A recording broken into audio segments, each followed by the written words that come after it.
बोलो श्री प्राणनाथ प्यारे की जय।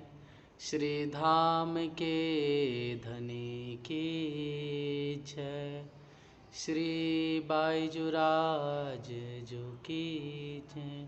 श्री सद्गुरु महाराज की जय।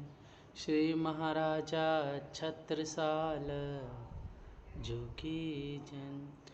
श्री परमहंस महाराज जो की जय। समस्त सुंदर साथ की जय। श्री वंदो सतगुरु चरण को करो सप्रेम प्रणाम। अशुभ हरन मंगल करन श्री देव चंद्र जी नाम। श्री प्राणनाथ निज मूलपति श्री महराज सुनाम। श्री तेज कुंवरी श्यामा जुगल को पल पल करो प्रणाम। धनी जी को पल पल करो प्रणाम। बोलो श्री प्राणनाथ प्यारे की जय। समस्त सुंदर साथ की जय। प्रणाम सुलसाद जी, प्रणाम प्रणाम। प्यारे सुंदर साथ जी, साक्षात सद्गुरु के चरणों की कृपा से और धामधनी की अनंत मेहर से हम सभी ने विगत दिनों से तकरीबन एक हफ्ता पूरा होने आया है और हम सब ने भली भांति रूप से और जितनी हमारी बुद्धि की क्षमता है और जितना हमने सबने कोशिश किया मिलकर के, उस माध्यम से बहुत अच्छी तरह से हमने महतत्व, फिर महतत्व से अहंकार, अहंकार से पंच महाभूत, फिर उसके बाद ये सब परमाणु रूप में थे। मन इंद्रियों की उत्पत्ति हुई, लेकिन परमाणु हुआ तो फिर उसका सबका संगठन हुआ और पिंड ब्रह्मांड रूपी इस 14 लोक की उत्पत्ति हुई। फिर हमने सबने देखा कि साक्षात ब्रह्मा जी जो शेष नारायण जी से उत्पन्न हुए, उत्पन्न होने के बाद इन्होंने तप किया और फिर इन्हें सृष्टि रचना का आदेश हुआ। तो दोनों प्रकार से भागवत में वर्णन है कि वैराट पुरुष के जो अंग से ही सागरों की, फिर उसके बाद पहाड़ों के और अनेक प्रकार से जो लोभ है, स्नेह है, मेघ है, बादल है, 5 जो 10 प्राण में 5 प्राण और 5 उपप्राण कहे गए हैं, अग्नि है, फिर उसके बाद अंतरिक्ष की और अन्य भुजाओं से देवताओं के मुख से, ब्राह्मण की भुजाओं से क्षत्रिय की, जांग से वैश्य और चरणों से शूद्र जाति की उत्पत्ति हुई कहा गया है ऐसा। और ब्रह्मा जी के द्वारा 10 प्रकार से सृष्टि का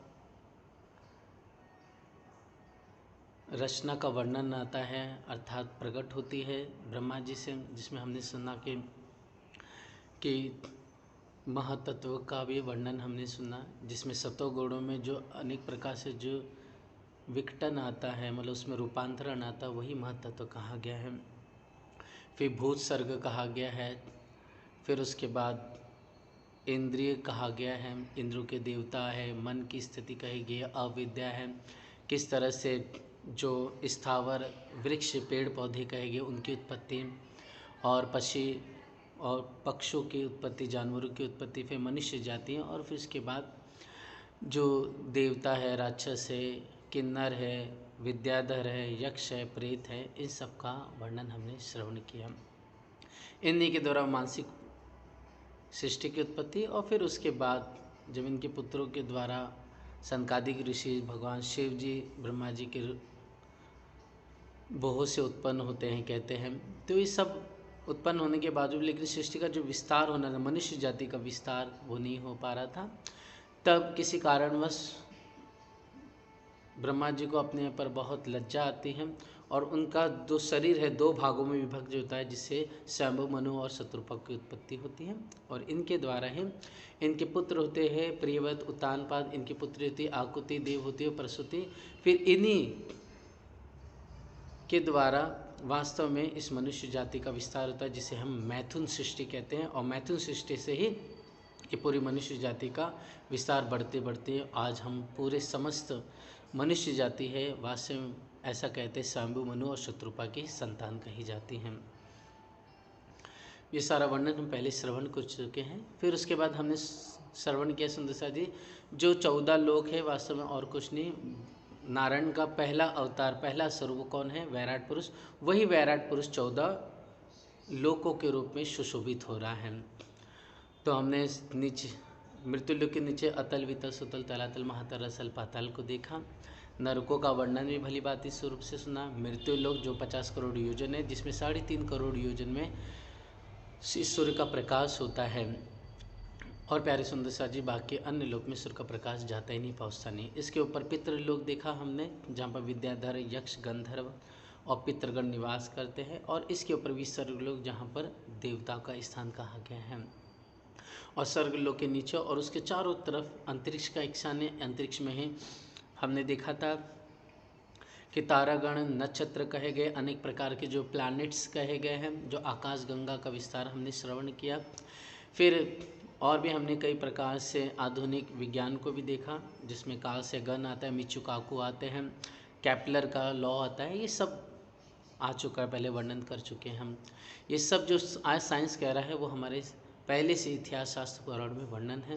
भारत भूमि की महिमा का हमने श्रवण किया।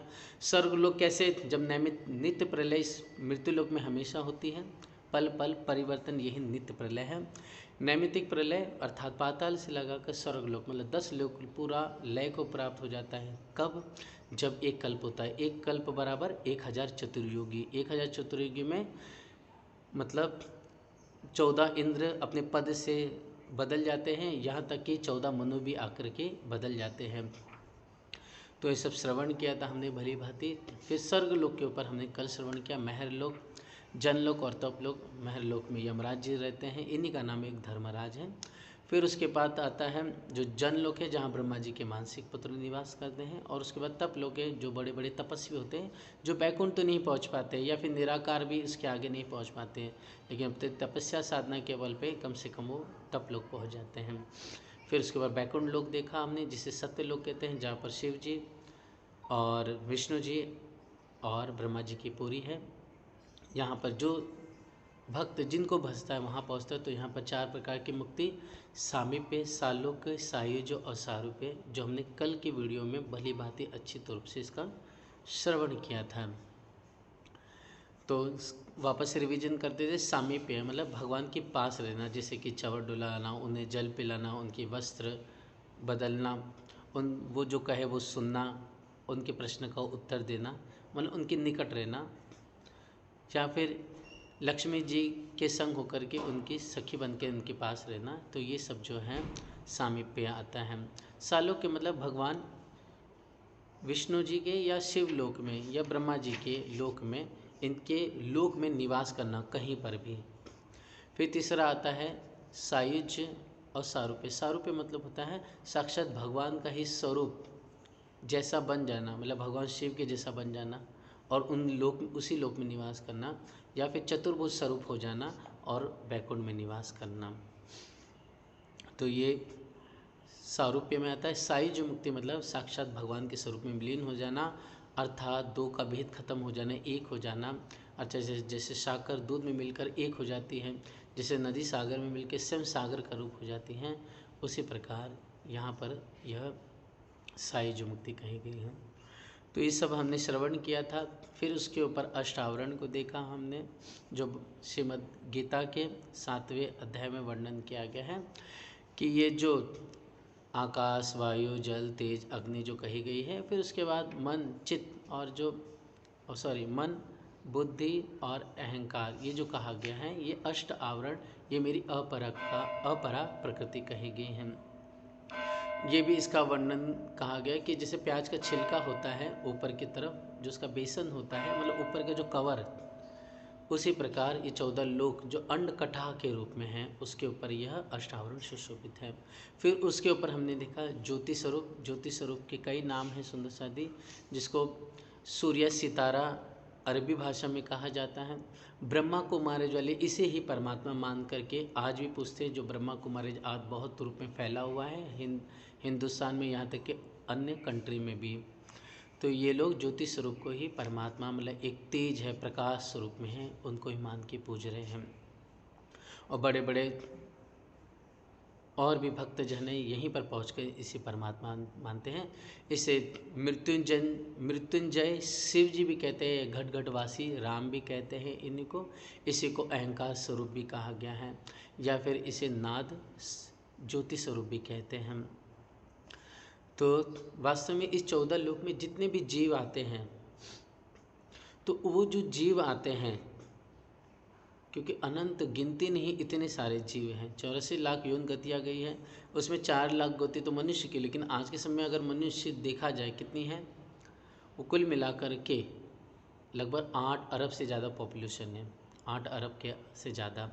लेकिन वैसे तो जो प्रकार कहे गए हैं, 4 लाख योनियाँ ही कही गई मनुष्य की, मतलब डिफरेंट वेरिएशन उनके भाव में, स्वभाव में, बुद्धि में, विचारों में और बोल में, उसके अनुसार वास्तव में देखा जाए तो ये 4 लाख योनियाँ ही 8 अरब के रूप में। उसी प्रकार हर एक प्रकार के जो 9 लाख जलचर कहे गए हैं, जो 10 लाख जो जल में निवास करने वाले हैं, 11 लाख पक्षी उड़ने वाले हैं, तो एक एक की अनेक प्रकार की है योनि, मतलब अलग एक ही जो योनि है, एक ही जो स्वभाव है, वो अनेक रूपों में रूपांतरित होकर के इस पृथ्वी लोक में, मृत्यु लोक में है, यहाँ तक कि 14 लोक में। तो इतने सारे जीव है, देवी देवता, गंधर्व, यक्षर, भूत, प्रेत, विद्याधर, किन्नर, ये सब क्या जीव का जो मूल है वास्तव में क्या है, वो ज्योति स्वरूप है। ये ज्योति स्वरूप से ही जो जीव है इस 14 लोक में आते हैं। तो प्यारे सुंदर साथ जी, इसीलिए इन्हें एक नाम ईश्वर भी कहा गया है, इसे ओमकार का स्वरूप भी कहा गया है, इसे ही ज्योति स्वरूप भी कहा गया है, नाद भी, मृत्युंजय भी कहा है, अहंकार स्वरूप भी कहा गया है। इसका पिक्चर हमने कल देखा था। तो यह प्यारे सुंदर साथ जी एक पंचमुखी, मतलब 5 मुख वाले कहे गए हैं ये, और इनके 10 भुजाएं हैं, 15 नेत्र कहे गए हैं।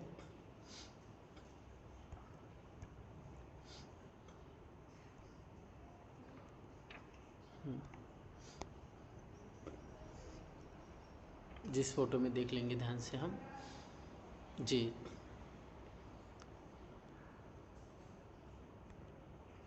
हाँ देखेंगे एकदम क्लियर से, तो देखिए ये ओमकार स्वरूप कहे गए हैं, है ना।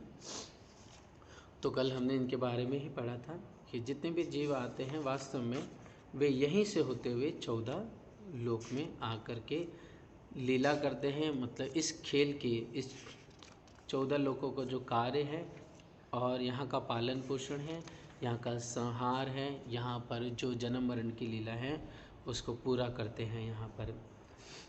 तो इस तरह से इनको वैष्टि, प्रणव, ओम ज्योति स्वरूप भी कहते हैं, नाद स्वभाव भी कहा गया है।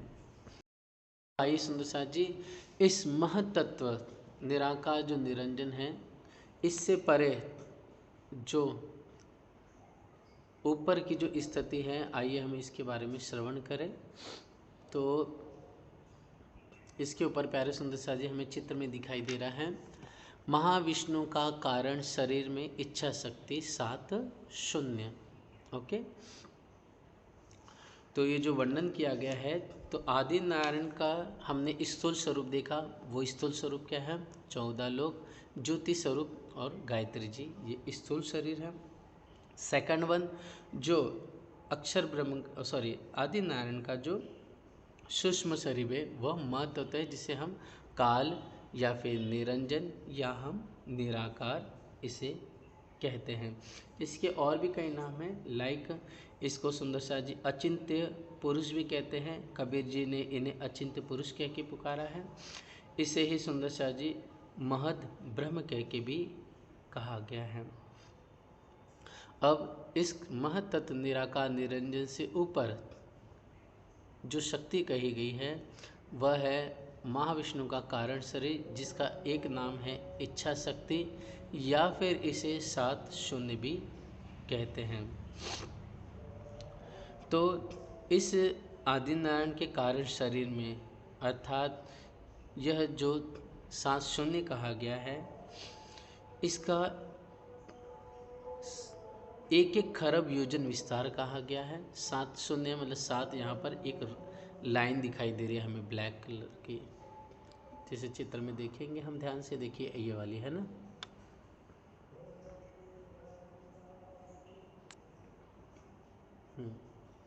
तो ये लाइन दिखाई दे रही है।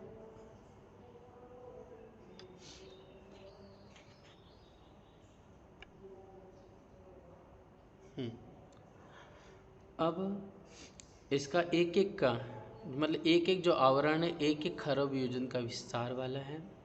इन शून्यों से अनंत राग तान असंख्य मीठे मीठे स्वर अगणित रंगों की तरंगे हर पल हर क्षण प्रति क्षण उठा करती हैं। अर्थात जो हम सुनते हैं ना, जो आपस में एक दूसरे से बोलते हैं, वार्तालाप करते हैं, मतलब ये जो स्वर है, इसके अलावा हम जो गाते हैं, अनेक प्रकार की राग रागनियाँ जो 36 प्रकार से कही गई हैं, जो 22 नाद कहे गए हैं, अनहद नाद कोई 10 कहता है, कोई 12 अनहद नाद कहे गए हैं, 7 स्वर कहे गए हैं, अपन कहते हैं ना खड़ज ऋषभ गांधर मध्यम पंचम धैवत निषाद, इन सप्त सुरन सो गाएं। फिर उसके बाद 6 राग है, क्या है, बसंत है, पंचम है, भैरव है, मैघ है, नट है, नारायण है, ये 6 राग कहे गए हैं। इन्हीं के फिर 36 राग रागनियाँ कही गई हैं। तो ये सब और अनेक प्रकार के जो रंग है और उनकी जो तरंगे हैं, वो सब है प्यारे सुंदर शाह जी इसी कारण शरीर से, मतलब ये इच्छा शक्ति सांस सुने, यहीं से उठ करके, यूँ कहो कि प्रकट हो करके यही हमारे इस 14 लोक में आ करके इस 14 लोकों के अंदर अनेक रंग अनेक स्वर प्रकट करके देती हैं। समझ में आ रहा है सुंदर साथ जी? तो ये कितना मतलब एक बहुत बड़ी बात है हमारे लिए, तो कहने के लिए बहुत आसान है कि नहीं बहुत, ये तो कोई बड़ी बात नहीं है, लेकिन नहीं सुंदर साथ जी, अगर हमें ज्ञान है तो हम किसी भी व्यक्ति को या फिर किसी भी सुंदर सा जो अनजान है, या फिर हम जब कहीं पर भी चर्चा करने जा रहे हैं तो इस तत्व के बारे में बताते हैं तो सुन के अवाक हो जाता है। क्योंकि जैसे चिंतामणि का हम प्रसंग सुनते हैं श्री जी से, तो वो कहता है कि कहो तो अनहद नाद सुना दो, तो ये अनहद नाद का जो वर्णन आता है ना, वो यहीं से कहा गया है, इस सारा वर्णन है। फिर इन्हीं के साथ इनकी अधिष्ठात्री शक्ति है, वास्तविक अनिर्वचनीय तुच्छा शिव कल्याणी और उन्मनी, ये 5 महाप्रबल प्यारे सुंदर सा जी शक्तियाँ कही गई हैं। और इनों में भी जो यह उन्मनी शक्ति कही गई है, ये उन्मनी शक्ति बहुत ज़्यादा शक्तिशाली, बहुत तेजोमयी और बहुत पावरफुल कही गई है। मतलब मुँह का अति से अति ज़्यादा यह विस्तार करती है। और क्या होता है, जब कोई जीव प्यारे सुंदर साथ जी अपनी तपस्या साधना से, है ना, करते करते जब यहाँ पहुँच जाता है, तो यहाँ पर इतनी ज़बरदस्त शक्तियाँ, इतना यहाँ पर बल, इतना वैभव, इतना ऐश्वर्य, जो हमने पहले सुना निरंजन निराकार के बारे में, उसी प्रकार यहाँ निरंजन निराकार से कोई अगर उठ जाता है तो यहाँ पहुँचता है। यहाँ पर इतनी शक्तियाँ, यहाँ इतना ज्ञान प्राप्त होता है कि साक्षात इसे ही परमात्मा मान करके वो इस संसार 14 लोक में वापस लौटता है और इसे ही सत्य मान लेता है। इसलिए प्यारे सुंदर सा जी वाणी में चौपाई है कि उपासनी निर्गुण या निरंजन किन उल्लंघ्यो ना जाए विष्णु को कारण। ये जो विष्णु का कारण शरीर है, इसे इच्छा शक्ति या 7 शून्य कहते हैं, वाणी कहती हैं, या सासर या साजुदन दैत सबे समानी सुनम, मतलब जो साधु है या शास्त्र को मानने वाले हैं, तो बहुत सन्यासी लोग भी, बहुत विचित्र प्रकार के योगी, वो सब जा जा करके इसी कारण शरीर में जाके उलझ जाते हैं और इसके आगे वो पाँव नहीं रख पाते हैं। इसलिए वाणी की यह प्रकाश ग्रंथ की चौपाई है, उपासनी निर्गुण या निरंजन किन उल्लंघ्यो न जाए विष्णु को कारण। ये विष्णु का कारण शरीर है। या शास्त्र या साधुजन दैत्य सभी सनाम समानी सुन। इसलिए दैत्य जितने भी इस संसार में थे, जो तपस्या करके परमात्मा को पाना चाहते थे, लेकिन इस मोह माया ने अपने आप को परमात्मा बता करके इस संसार के सभी जीवों को अपने में ही लगा दिया, अपने में ही उलझा के फंसा दिया है। तो इस तरह से वैराट पढ़ने से वाणी की चौपाइयाँ भी खुल जाती हैं। वैराट पढ़ने से हर एक प्रकार से भेद खुलता है, क्योंकि हम अगर वैराट कर लिए ना, तो हमें परम धाम के बारे में सुंदर सा जी जानना समझना आसान हो जाता है। कहने का तात्पर्य ये है कि जब हमें यहाँ का कॉन्सेप्ट क्लियर रहेगा ना, तो बहुत अच्छी तरह से हम परम धाम में विचरण कर सकते हैं। हमें दिल में ये नहीं रहेगा कि हमें वैराट के बारे में ज्ञान नहीं है, हमारे अंदर कोई कमी ना रहेगी। मतलब हम राज्य हमें यहाँ भी धन धन करना चाहते हैं, हमें राज्य परम धाम में भी धन धन करना चाहते हैं। इसलिए देखिए, प्रेम की स्वरूप थे सुंदरबाई, इंद्रावती जी, शाकुंडल, आप आसबाई, बाईजू राज जी, आप श्री परमहंस गोपाल मणिदास जी या श्री जुगलदास जी महाराज जी। लेकिन विचार करके देखिए, या साधु बाबा जी हो गए, और भी कितने परमहंस मौमी सुंदर साधु हैं, लेकिन वे प्रेम के साथ साथ ज्ञान के भी सागर थे। इसलिए कोई ये ना कहे सुंदर साथ कि अरे ज्ञान तो हमें प्रेम से भटकाता है। कभी नहीं हो सकता है। ये वाणी जो राज्य ने हमें दी है वह प्रेम की वाणी है, ये लाड़ और लज्जत की वाणी है। इसलिए वाणी को समझना, अर्थात वैराट खुद श्री राज्य ने बनवाया है उदयपुर के प्रसंग में। तो क्या हमें राज्य उलझाना चाहते हैं? विचार करके बात है, समझने की बात है। क्या राज्य हमें संसार में फंसाना चाहते हैं जो हमें वैराट का ज्ञान दिए? कदाचित नहीं, स्वप्न में भी नहीं कभी सुंदर साथ जी। ये तो हमें बस राज्य अपनी पहचान दृढ़ करना चाहते हैं और इस संसार की नश्वरता बताना चाहते हैं, ताकि तुम यहाँ पर रहते हुए हर एक व्यक्ति से परिपूर्ण हो जाए, हर एक प्रकार से अपने आप में ज्ञान से परिपूर्ण हो, तुम सेवा से भी परिपूर्ण हो जाओ, तुम हर एक प्रकार अपने प्रेम में, अपने धनी की सेवा में उत्कृष्ट होकर के समर्पित हो जाओ। तो राज्य ये चाहते हैं, इसलिए राज्य ने स्वयं उदयपुर के प्रसंग में यह वैराट का नक्शा बनवाने की कार्य आरंभ किया था स्वयं।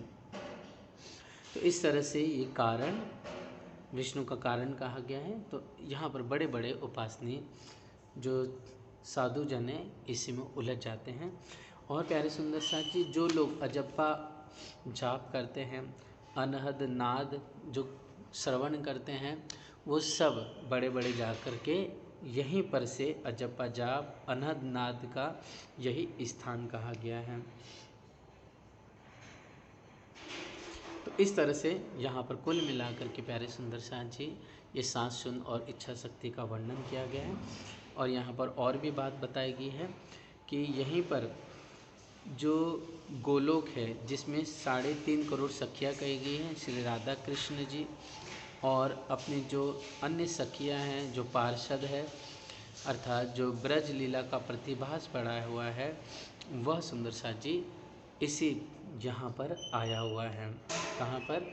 आदि नारायण के कार्यक्षण में ब्रज लीला का प्रतिभास पड़ा हुआ है।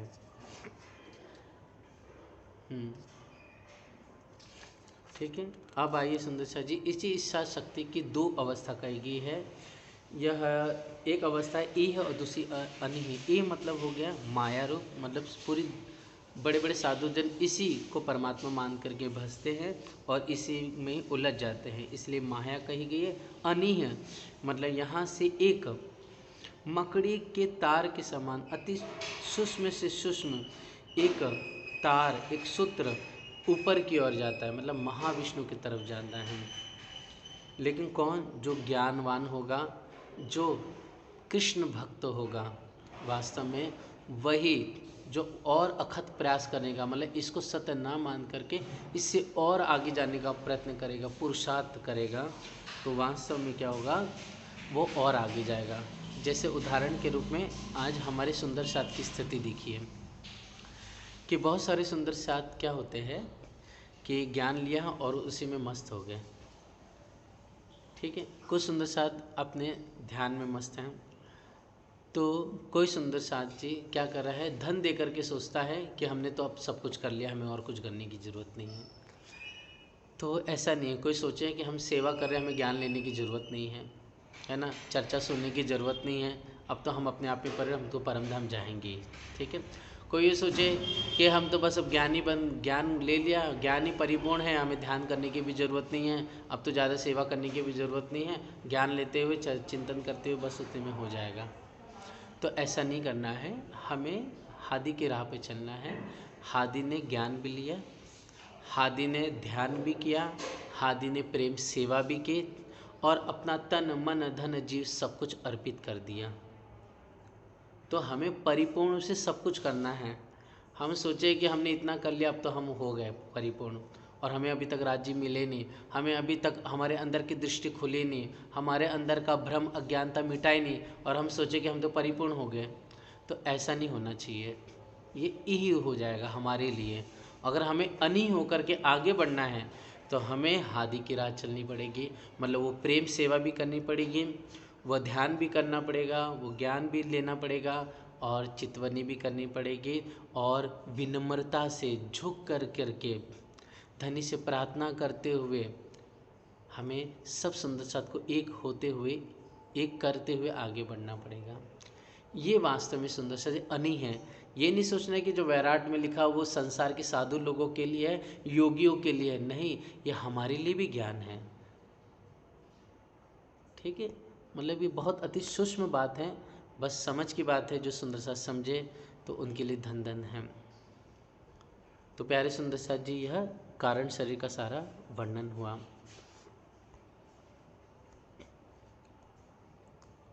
अब आ जाते प्यारे सुंदर साथ जी इसमें, एक मिनट,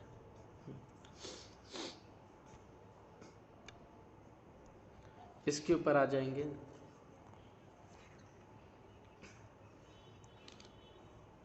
प्रकाश हिंदुस्तानी है, प्रकरण 34। ठीक है जी जी, एक मिनट, इसके आगे मैं दिखा रहा हूँ। महाकारण स्वरूप आदिनारायण का,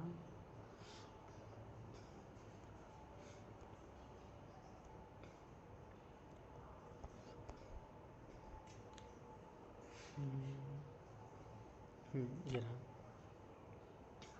जी।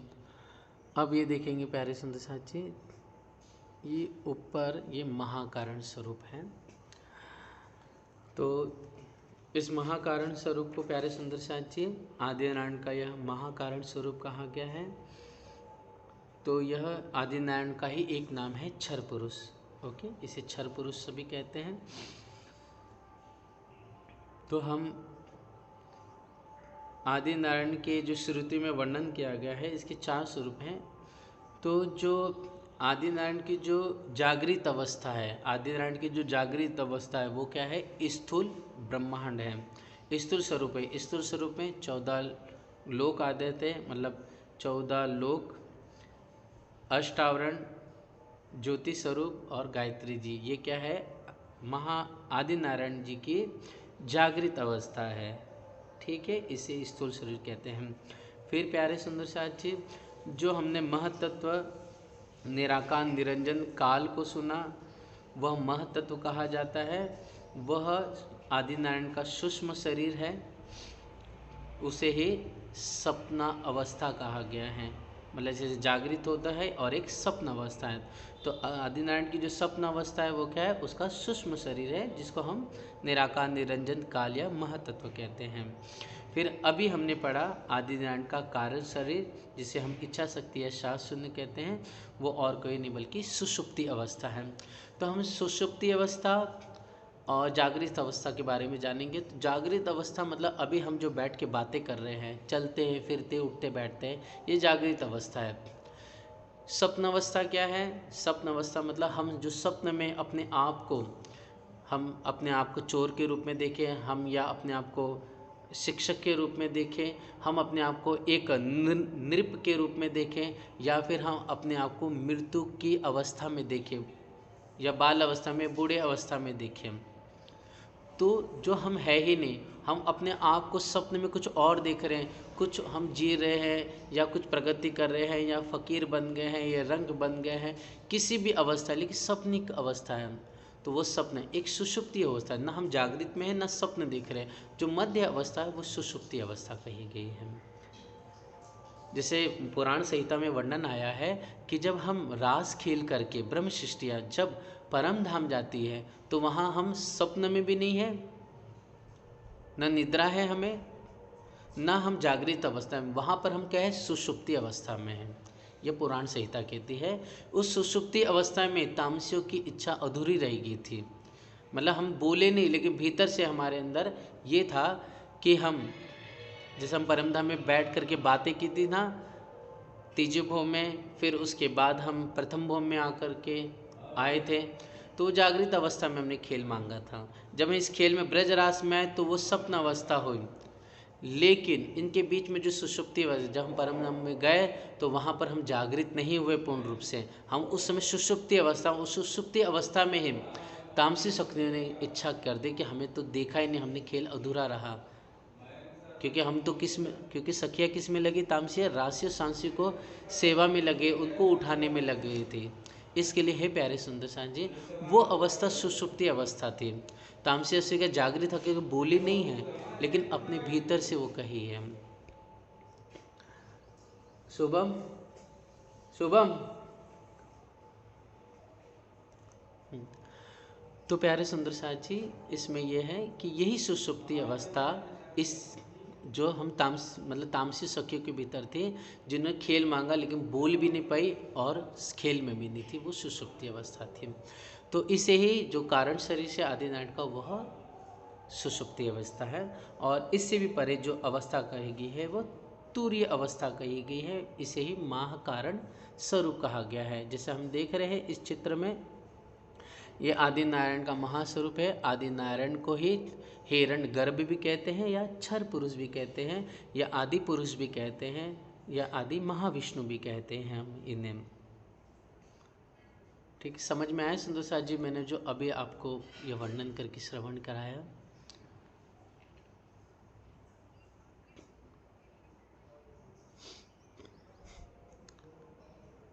मतलब सिंपल है दी। हम जो बात करें वो जागृत अवस्था है, ठीक है। जब हम सो जाते हैं, कुछ सपना देखते हैं, वो स्वप्न अवस्था है, ठीक है। जब हम स्वप्न भी नहीं देखते हैं और जागृत में भी नहीं है, जो मिडल अवस्था है, जिसमें हम स्वप्न में भी नहीं देख रहे हैं और जागृत में, वो सुषुप्ति अवस्था है। आया समझ में? ये नॉर्मल वे में समझने के लिए, ठीक है। बिल्कुल बिल्कुल,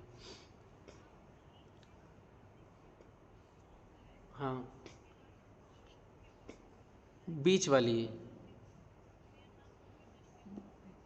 हाँ बिल्कुल ऐसा, ठीक। हाँ, फिर उसके बाद प्यारे सुंदर सा जी ये देखिए, जो इसी का नाम हिरण गर्भ भी कहते हैं, इसे महानारायण महाविष्णु या आदि पुरुष या क्षर पुरुष कहते हैं हम, ठीक। मैं उस अंड पर आऊँगा, उससे पहले मैं आपको ये 4 व्यू के बारे में बता देता हूँ। तो ये देखिए 4 व्यू कहे गए हैं आदि नारायण जी के। वो क्या है? वसुदेव, संकर्षण, प्रद्युम्न और अनिरुद्ध। क्या है? वासुदेव, संकर्षण, प्रद्युम्न और अनिरुद्ध, ये 4 इनके व्यू कहे गए हैं, अर्थात इनके यूँ कहो इनके ही स्वरूप कहे गए हैं, इनकी शक्ति के स्वरूप कहे गए हैं। तो यही आदि नारायण महाविष्णु जो वासुदेव व्यू है, वही हर एक प्रकार से जो अनंत 14 लोग हैं, है ना, जो बोलते हैं ना पैरालेल यूनिवर्स कहा गया है। तो हर एक 14 लोक के अंदर यही जो वसुदेव जी हैं, ठीक, यही वसुदेव चित्त स्वरूप में हो करके, ध्यान से सुनना और लिख लेना, वसुदेव चित्त स्वरूप में हो करके भगवान विष्णु का स्वरूप धारण करते हैं। ठीक, वासुदेव चित्त स्वरूप होकर के आप विष्णु जी का स्वरूप धारण करते हैं। जो संकर्षण ये स्वरूप कहा गया है, सेकंड संकर्षण कहा गया है, यही संकर्षण हर एक 14 लोक के नीचे जो शेष साई नारायण कहे गए हैं, ठीक है, शेषाना, उनका स्वरूप धारण करते हैं, उनका स्वरूप धारण करते ये ही इन्हीं का है अंश स्वरूप भगवान शिव जी भी कहे गए हैं। तो यही अहंकार स्वरूप कहा गया है, संकर्षण अहंकार स्वरूप है। फिर उसके बाद प्रद्युम्न आता है, प्रद्युम्न, तो ये प्रद्युम्न यह बुद्धि के स्वरूप कहे गए हैं और यही बुद्धि के स्वरूप इस संसार में ब्रह्मा जी के रूप में प्रकट होते हैं। ठीक, फिर उसके बाद अनिरुद्ध का नाम आता है चौथे। यही अनिरुद्ध इस संसार में मन रूप होकर के यही ऐसा कहा जाता है कि यही ईश्वर रूप में या फिर नारद रूप में होकर के हर एक के भीतर यह निवास करते हैं और इनके द्वारा ही अनेक प्रकार की लीला होती है। मतलब ये चार ही हमारे 14 लोक में कहीं ना कहीं रूप में विशेष कार्य लीला करते हैं। तो वासुदेव चित होकर के विष्णु स्वरूप में, संकर्षण अहंकार के स्वरूप, यही शेष साई नारायण और भगवान शिव के स्वरूप में होकर के लीला करते हैं।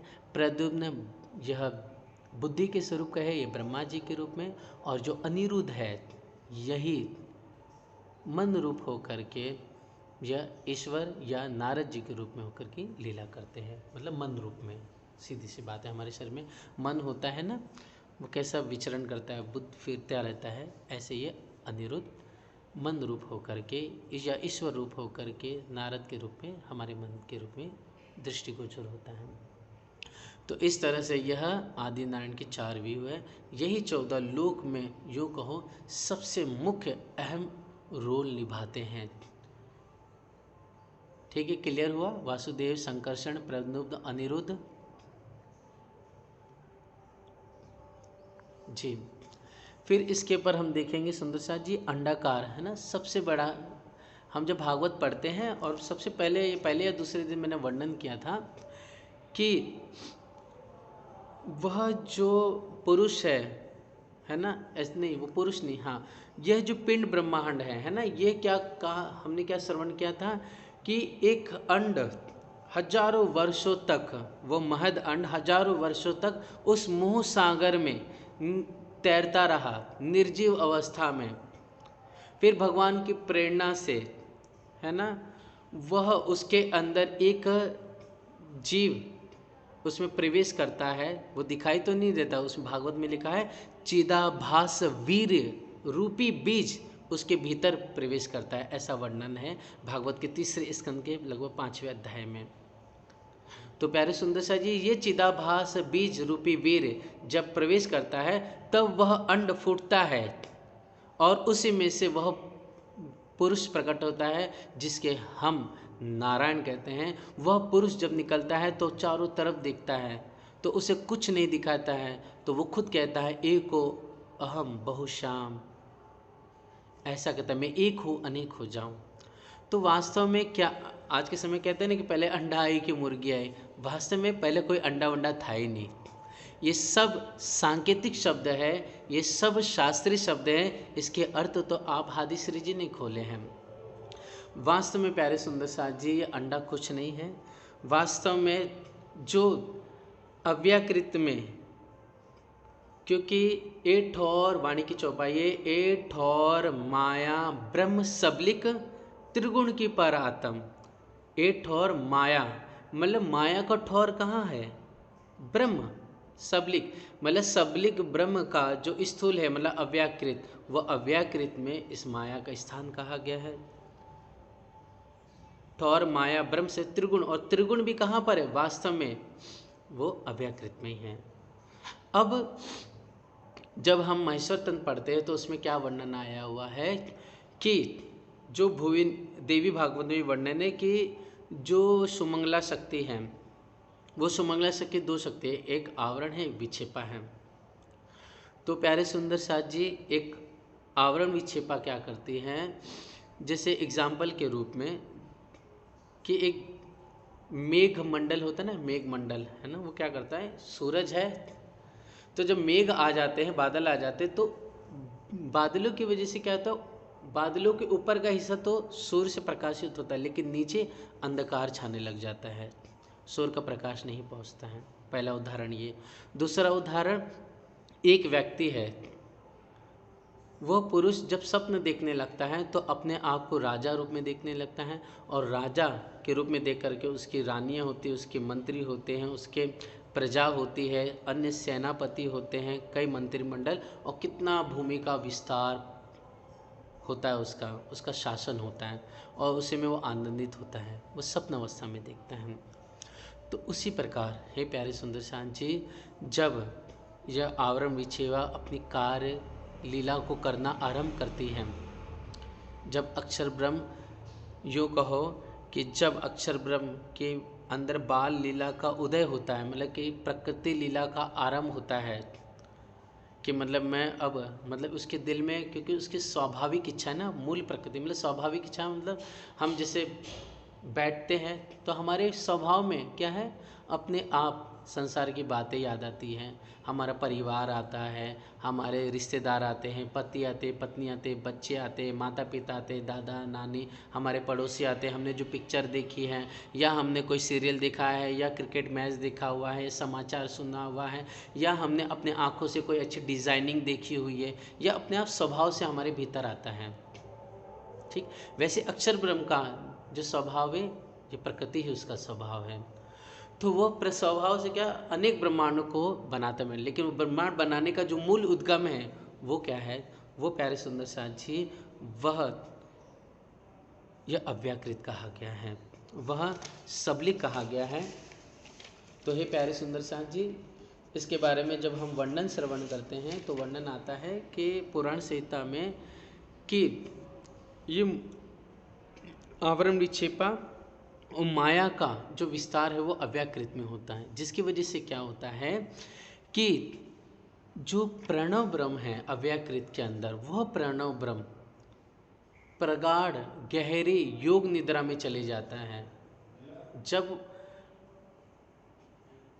गहरी योग निद्रा में चले जाता है, मतलब अक्षर ब्रह्म का जो मन है गहरी योग निद्रा में चले जाता है, मतलब महद अंड के रूप में, मतलब सुषुप्ति अवस्था में चले जाता है, इसी को प्यारे सुंदर से निर्जीव अवस्था में कहा गया है, वो निर्जीव हो जाता है। मतलब मैं वापस से समझा देता तो थोड़ा सा आपको प्रॉब्लम आएगी समझने में, कि जो अव्याकृत में जो अक्षर ब्रह्म का मन है, वह मन अर्थात जो अव्याकृत है, ठीक है, उसे अहंकार का स्वरूप भी कहा गया है। मैं उसका वर्णन करूँगा, वो मन भी कहा जाता है, अहंकार किस तरफ से, दोनों का स्वभाव उसमें कहा गया है। जब हम चारों पादों को पढ़ेंगे अक्षर ब्रह्म की तब आएगा।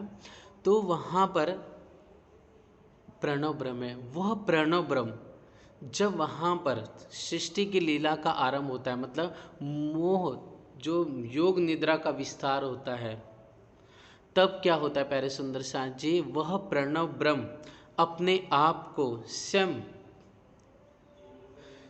किस रूप में, इस मोह सा, मतलब गहरी निद्रा में, योग निद्रा, मतलब निद्रा को ही क्या मोह कहा गया है, मोह सागर कहा गया है। ठीक है, ऐसे कहते हैं ना कि मोह अज्ञान भरमना, मोह अज्ञान भरमना काल करम सुन, ये सारे नाम नींद के निराकार निरंजन। मतलब जब अव्याकृत ब्रह्म के अंदर जो निद्रा का विस्तार होता है, मतलब माया का विस्तार होता है, तो यह जो प्रणव ब्रह्म है अपने आप को जब मोह के रूप में वशीभूत हो जाता है, मतलब योग निद्रा में चले जाता है, तब अपने आप को वही प्रणव ब्रह्म आदि नारायण के रूप में देखता है। किस रूप में, प्रणव ब्रह्म अपने आप को आदि नारायण के स्वरूप में देखना लिखता है। लेकिन अभी भी आदि नारायण के स्वरूप में जो देख रहा है, वो अभी तक वह जागृत अवस्था में नहीं आया हुआ है। वह किस निर्जीव अवस्था में, भागवत कहती है वो निर्जीव अवस्था में है, कहाँ? निद्रा में। निद्रा में वो निर्जीव अवस्था में हैं और हजारों वर्ष तक वो निर्जीव अवस्था में मतलब निद्रा में ही निवास करते चले जाता है। निवास मतलब रहता है वो इस निद्रा में, मतलब मोह सागर में। निद्रा मतलब मोह सागर में हजारों वर्ष तक वो आदि नारायण स्वरूप में ही वह निवास करता है निर्जीव अवस्था में। अब सबलिक ब्रह्म से मतलब जो अव्यक्त से ऊपर जो सबलिक ब्रह्म, वहाँ से एक चेदाभास बीज आता है चेतन का, मतलब आत्मभूत पुरुष ने चेदाभास बीज रूप वीर स्थापित किया। ये भागवत के 30 स्कंद में है। मतलब आत्मभूत पुरुष जो कहा गया ना भागवत में, वो और कोई नहीं बल्कि सबलिक ब्रह्म है। वहाँ से चेतन शक्ति आती है, मतलब चेतन जीव आता है और फिर इस निद्रा में मतलब जो आदि नारायण है, जो निद्रा में अभी तक है, अभी तक जागृत अवस्था में नहीं आया है, अभी तक सुषुप्ति अवस्था। यहाँ पर सुषुप्ति अवस्था मतलब वह आदि नारायण मतलब जो प्रणव ब्रह्म में अभी वह किस अवस्था में है? निर्जीव अवस्था में है। वह जो निर्जीव अवस्था में कहा गया है वह ही सुषुप्ति अवस्था है, वो कोई और नहीं बल्कि आदि नारायण है। उस सुषुप्ति अवस्था को ही प्यारे सुंदर साथ जी निर्जीव अवस्था कहा गया है, उसे ही मद अंड कह के पुकारा गया है।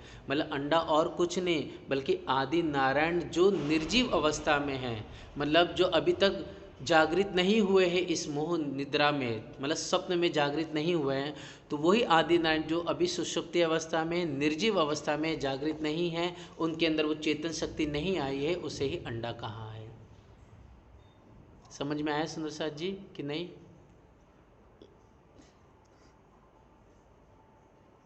क्योंकि आप बोलेंगे तभी आगे आरंभ करेंगे, क्योंकि देखिए ये जो चैप्टर है बहुत थोड़ा सा क्रिटिकल है। आप अगर बेहतर ये होगा कि आप चर्चा जो हो रही है उसे वापस से सुन भी लेना, है ना?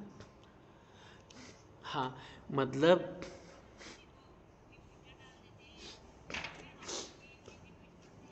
जी जी ओके ओके, मैं वापस से रिपीट कर रहा हूँ कि जो प्रणव ब्रह्म है, ठीक है, ओमकार प्रणव ब्रह्म, वह जो प्रणव ब्रह्म है वह निद्रा में चले जाते हैं। ओके, निद्रा में वही आदि नारायण का स्वरूप धारण करते हैं। ठीक है, अब ऐसा कहा गया है कि भागवत में वो अंडा हजारों साल तक पड़ा रहता है निर्जीव अवस्था में, फिर उसमें वो आत्मभूत पुरुष के द्वारा उसमें चिदाभास बीज है ना रूपी वीर स्थापित किया जाता है। तब क्या होता है प्यारे सुंदर साथ जी?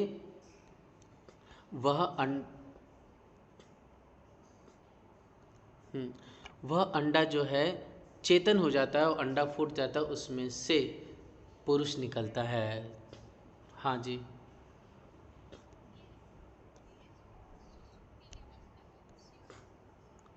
हाँ जी हेलो, हाँ बोलिए दीदी। एक्चुअली मैंने अभी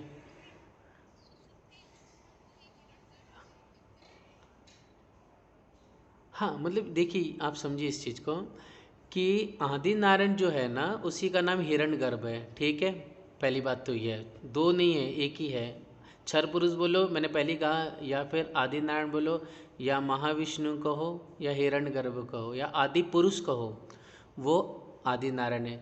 यहाँ पर जो सुषुप्ति अवस्था कही जा रही है ना सुंदर साथ जी, वो भागवत में उसको निर्जीव अवस्था कहा गया है। अंडा ही मतलब जो आदि प्रणव ब्रह्म है जो अभी तक मतलब स्वप्न भी नहीं देख रहे हैं। आप समझिए इस चीज़ को, मतलब अभी स्वप्न में मतलब एको अहम बहुशाम इन्होंने कहा भी नहीं है। ठीक है, अपने इस सब जैसे हम स्वप्न में देखने लगते हैं और कुछ लीला करते हैं, खेल करते हैं स्वप्न में, है ना, स्वयं अपन खुद, तो उस अवस्था में भी नहीं है, जागृत अवस्था में भी नहीं है। ठीक है, जो बीच अवस्था है वो सुषुप्ति अवस्था है। ओके, तो यहाँ पर भी सुषुप्ति अवस्था का अर्थ ही यहाँ पर मतलब जो आदि नारायण जो अभी सुषुप्ति अवस्था में मतलब निर्जीव अवस्था में है उसे ही अंड कहा गया है। मतलब जो प्रणव ब्रह्म इस स्वप्न में है मतलब गहरी निद्रा में है, लेकिन अभी तक जागृत नहीं हुए हैं, मतलब पूर्ण रूप से स्वप्न में नहीं आए हैं, स्वप्न नहीं देख रहे। जागृत अवस्था में वो कहाँ पर है? अव्याकृत में स्वप्न रूप में पूर्ण रूप से वो महाविष्णु है, मतलब एको हम बहुश्याम बोलते हैं, फिर आगे की लीला होती है, सृष्टि का विस्तार होता है। लेकिन अभी ना अव्याकृत में है, न इस सृष्टि का विस्तार हुआ है, ना आदिनारायण ने एकोम बहुश्याम कहा भी नहीं है। उससे पहले की जो अवस्था है वही वास्तव में सुंदर साथ जी क्या है, सुषुप्ति अवस्था कही गई है। जी जी, तो वो जो सुषुप्ति है सब वही निर्जीव अवस्था कही गई है। हाँ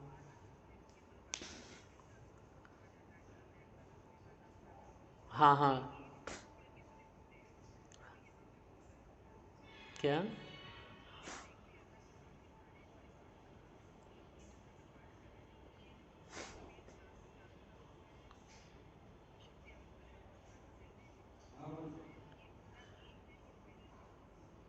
देखिए, अगर अपन शास्त्र को पढ़ते हैं तो अंडा तो कई प्रकार से बताए गए हैं शास्त्रों में। हाँ, लेकिन शास्त्रों में तो कई प्रकार से बताए गए हैं। इसका वर्णन आया है लगभग लगभग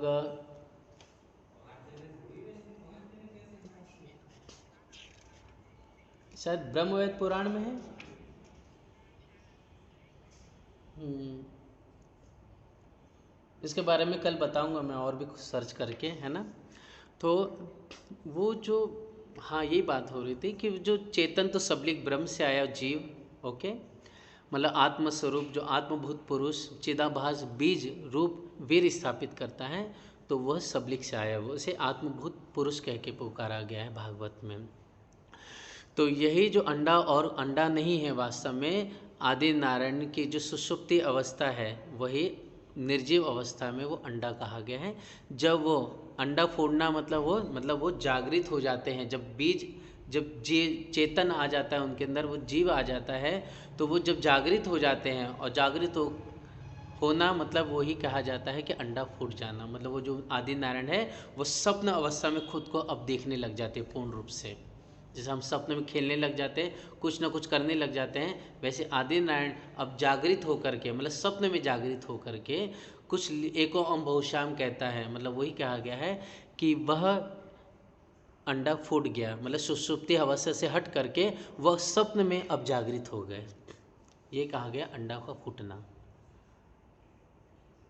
ठीक है, समझ में आया? नहीं तो इसको अपन कल भी और रिपीट कर देंगे, एक बार में नहीं आएगा ये। अपन कल भी इसको अच्छी तरह रिवाइज करके फिर उसके बाद अपन अव्याकृत का वर्णन करना श्रवण करेंगे।